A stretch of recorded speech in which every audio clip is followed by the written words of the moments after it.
The super senior is a famed folk artist and a cheerleader for his hometown of Brandon, and he has been for decades. And he tells our Joe Carroll at age 90, he has no plans to retire. There's a buzz in Brandon with restaurants, a brew pub, and a thriving art scene. We're going right next door. Many thank this man, Warren Kimble, for bringing the energy to town. We've had this for a few years. It's the Vermont Folk Art Gallery, which calls Warren America's best-known living folk artist. Well, there's the cow with the state of Vermont on it. That's the last one. One of his most famous paintings. Mine may have verged on cute, but not cute, because of the simplicity of it. It was one thing.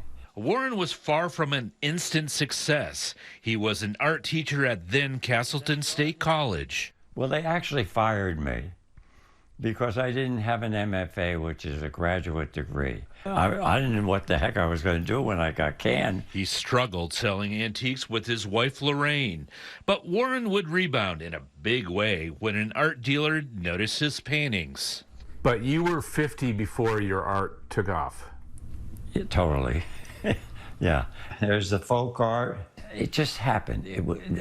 You can't make something like that happen. It just happened. His artwork was licensed on coffee cups, wallpaper, fabrics, rugs, and even a furniture line. It went all over the world. I mean, it just did. Didn't get to your head then? A little. How could it not? Right. Lorraine ran the business with the help of an agent. Warren kept painting away, and the former cheerleader from Syracuse University thought of a way to pump up his fame for others in town. I went out and asked people to donate $500 to have an artist paint a fiberglass pig. The town and the rest of Vermont went, well, hog wild. It was crazy.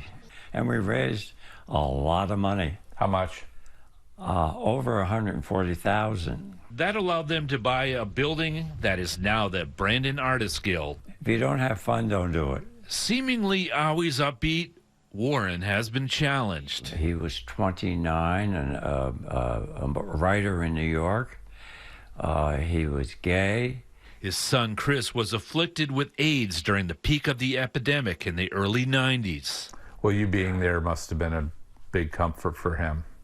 Oh, it was. Oh, it was an awful, awful way to go. But Warren learned something from his son's death. He gave me the gift to go on.